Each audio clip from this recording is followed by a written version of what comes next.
नमस्कार। साहित्य ज्ञान क्लासेस में हार्दिक स्वागत है आपका। आज के सत्र में हम अध्ययन कर रहे हैं हिंदी साहित्य का इतिहास, उससे संबंधित ग्रंथ, नामकरण। यह प्रश्न पूर्व परीक्षाओं में आए हुए प्रश्न हैं। PYQs सीरीज की ये सेकंड क्लास है।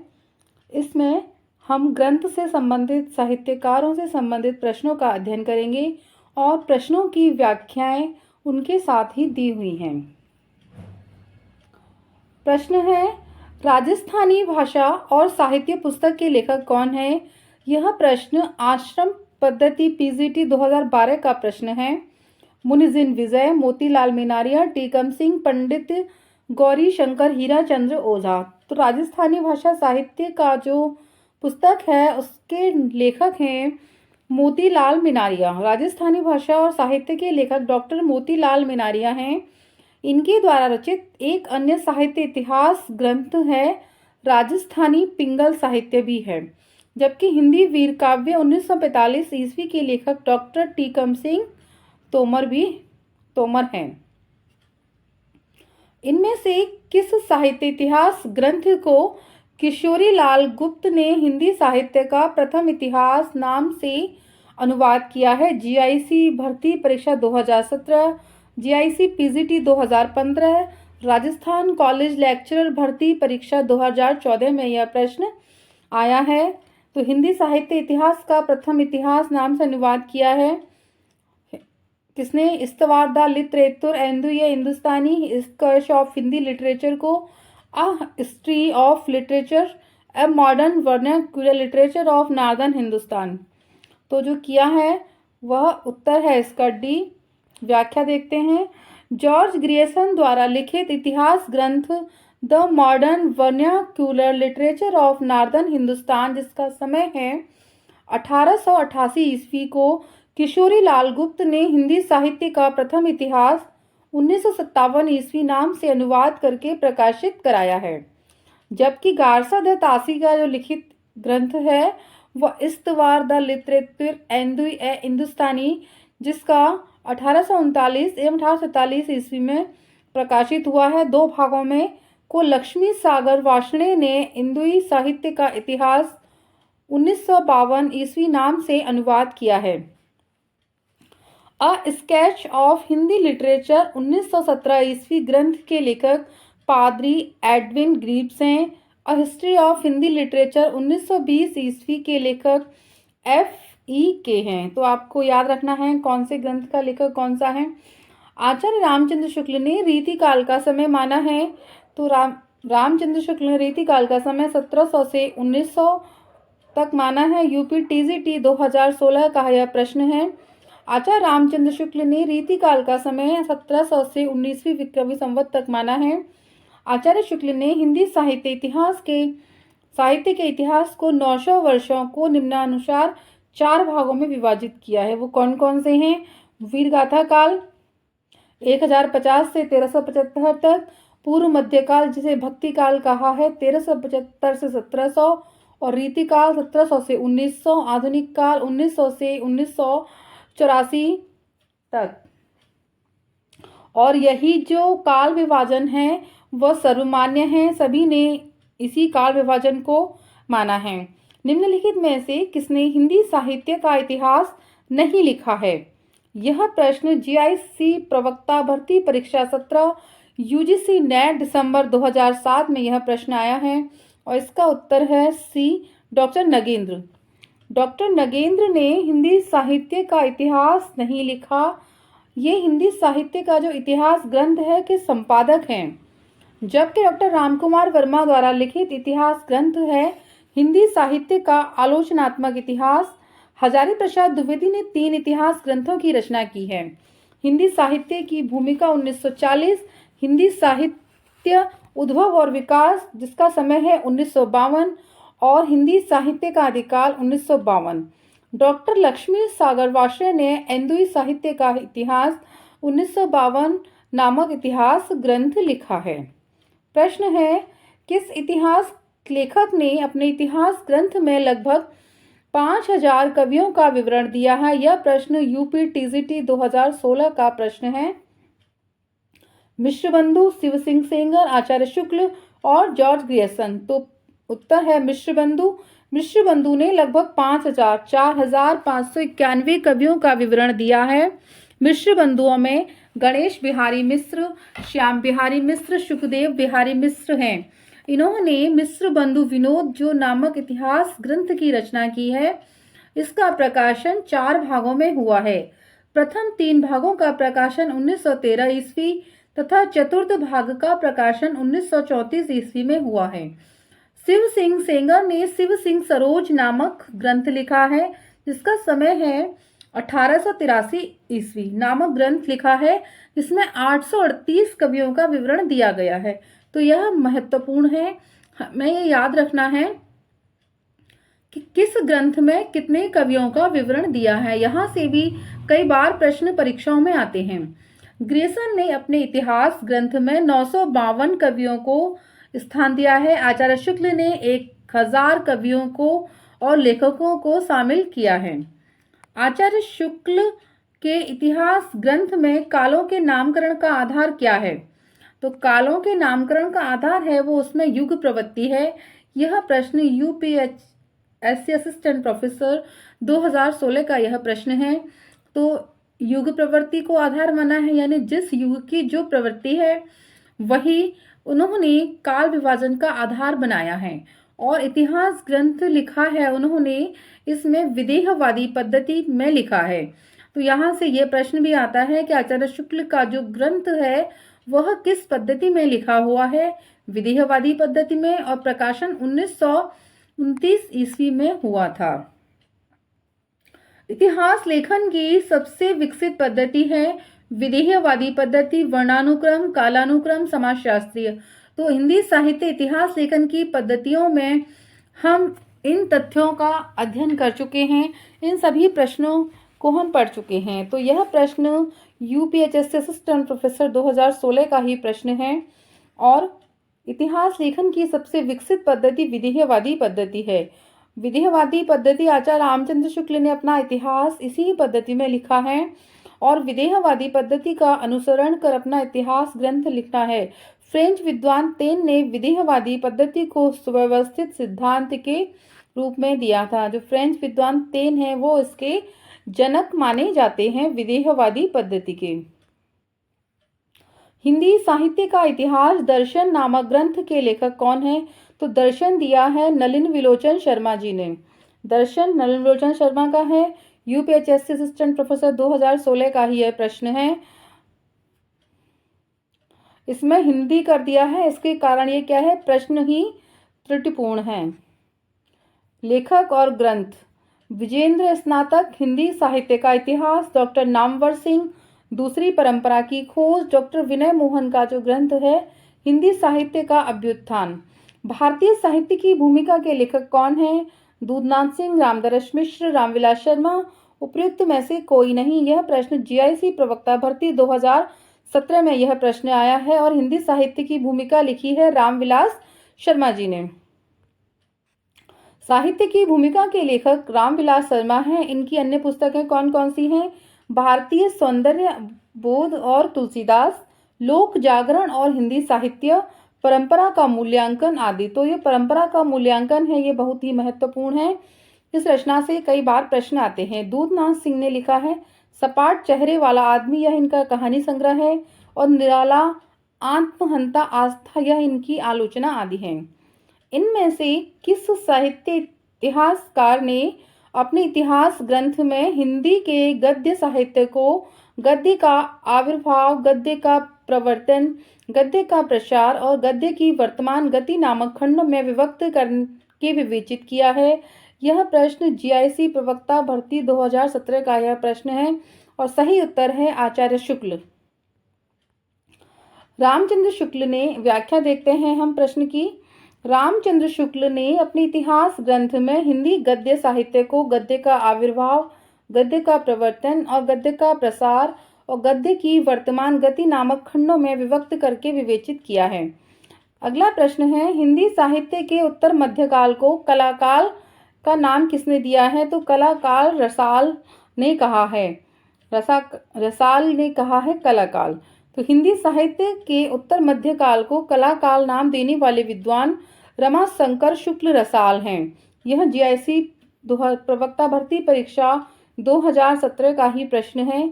इस काल को मिश्र बंधु ने अलंकृत काल तथा विश्वनाथ प्रसाद मिश्र ने श्रृंगार काल कहा है और रामचंद्र शुक्ल ने इन्हें रीतिकाल नाम दिया है। The modern vernacular literature of Hindustan के लेखक हैं George Grierson, Garcin de Tassy, Shiv Singh Sengar और सुखदेव बिहारी मिश्र। यह प्रश्न जीआईसी जीडीसी प्रवक्ता भर्ती 2017, दिल्ली केवी पीजीटी 15 और यूपी पीजीटी 2004 का यह प्रश्न है। और the modern vernacular literature of Hindustan के लेखक जॉर्ज ग्रियर्सन हैं। इस रचना को सच्चे अर्थों में हिंदी साहित्य का पहला इतिहास ग्रंथ माना जाता है। जॉर्ज ग्रियर्सन ने अपने ग्रंथ में 952 कवियों को शामिल किया है। डॉक्टर किशोरी लाल गुप्त ने the modern vernacular literature of Hindustan का हिंदी साहित्य इतिहास शीर्षक से हिंदी अनुवाद भी किया है, जिसका प्रकाशन 1957 में हुआ था। हिंदी साहित्य के इतिहास लेखन की परंपरा का जो सूत्रपात था वह किसने किया, यानी सर्वप्रथम हिंदी साहित्य का इतिहास किसने लिखा। यह प्रश्न झारखंड पीजीटी हिंदी 2018 और जीआईसी प्रवक्ता भर्ती परीक्षा 2017 का यह प्रश्न है।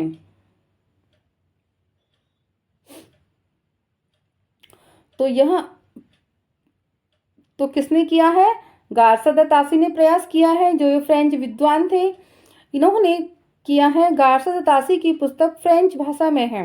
इनकी पुस्तक का नाम है इस्तवार द ला लिटरेतुर एंदुई ए हिंदुस्तानी। यह पुस्तक 2 भागों में विभक्त है, जिसका प्रकाशन क्रमशः 1839 ईस्वी और 1847 ईस्वी में हुआ है। तो यह भी याद रखना है कि कब हुआ है। द्वितीय संस्करण में यह 3 भागों में विभक्त हो गया, जिसका प्रकाशन 1871 ईस्वी में हुआ है।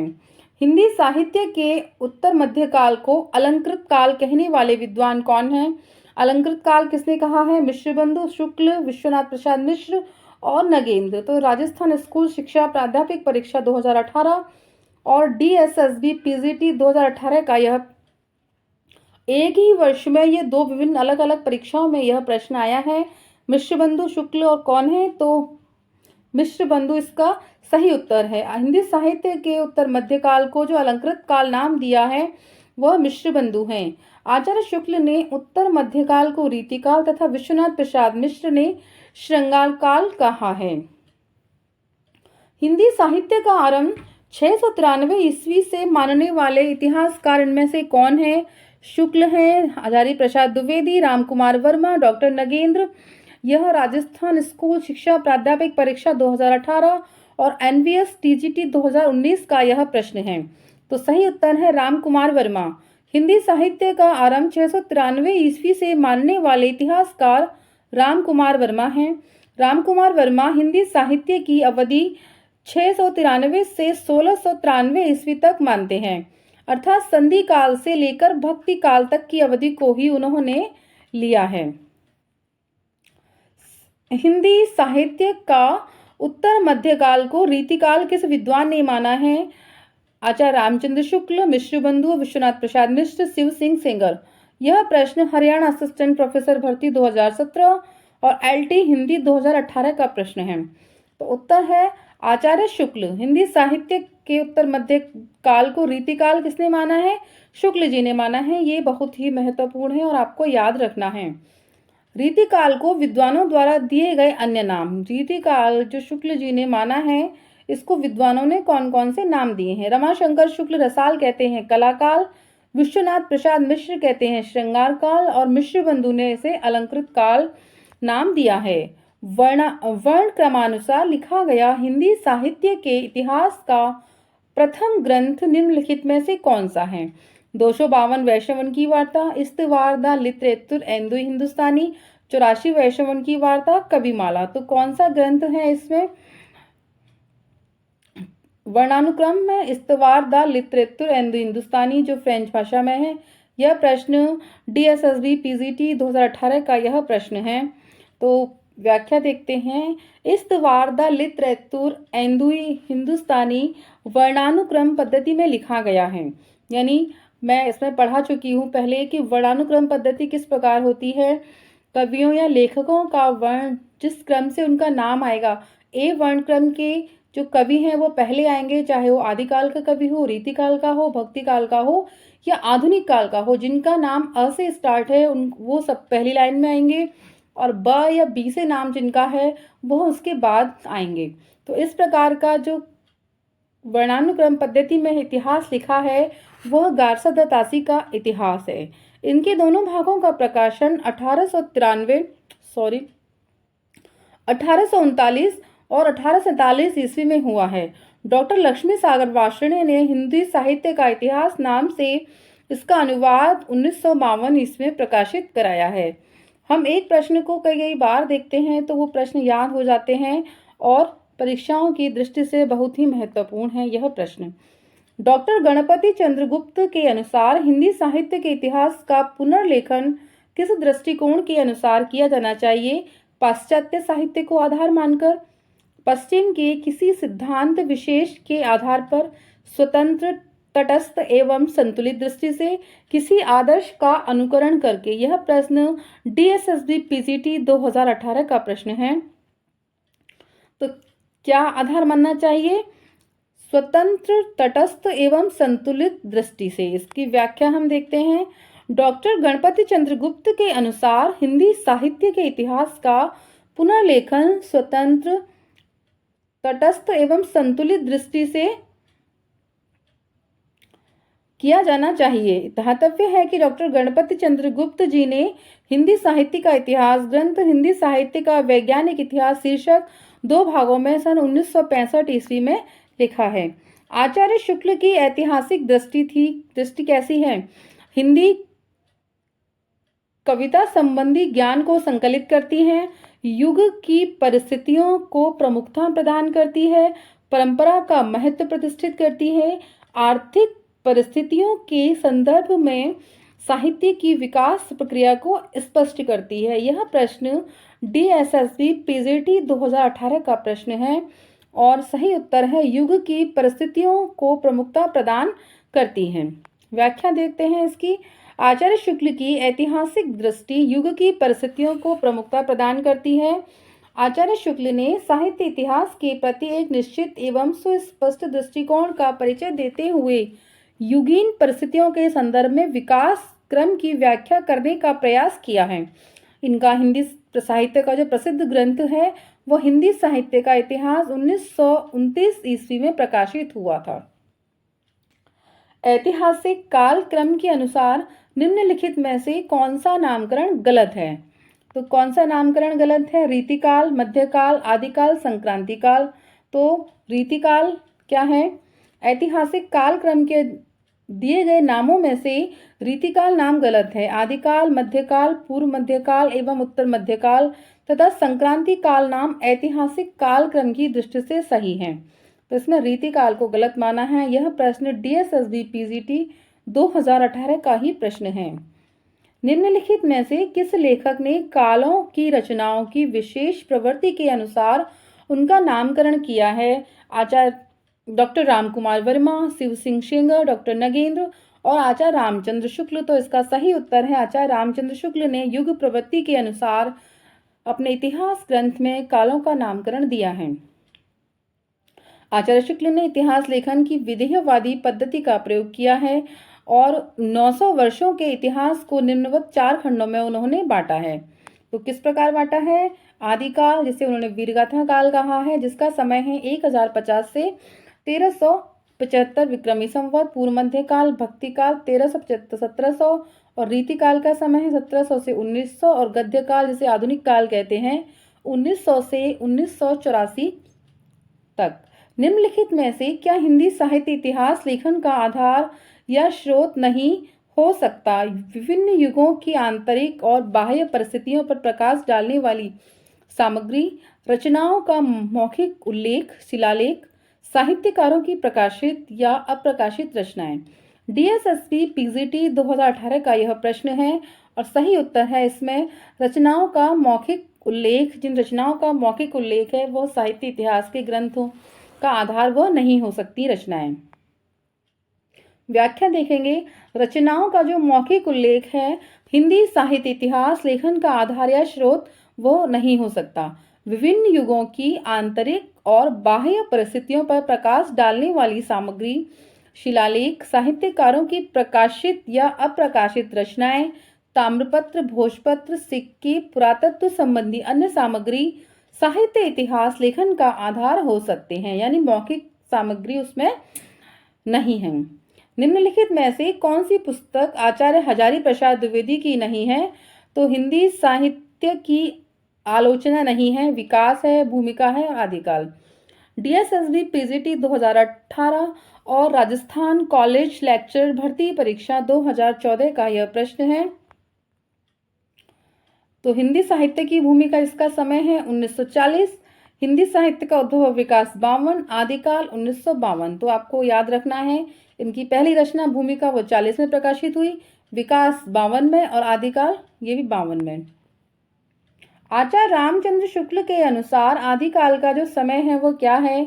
1350 से 1050 से 1350, 1050 से 1350, 1050 से 1375 तक है। यह प्रश्न DSSB PGT और KVS PGT 2018 का ही प्रश्न है।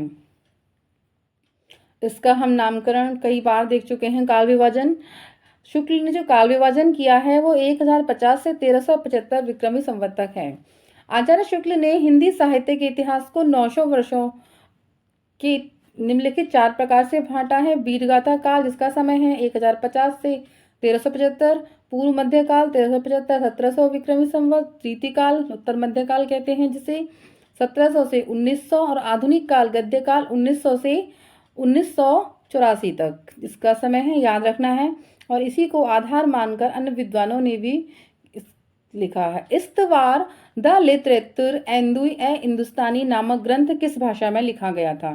तो यह फ्रेंच भाषा में लिखा गया था, फ्रेंच विद्वान गारसा द तासी के द्वारा।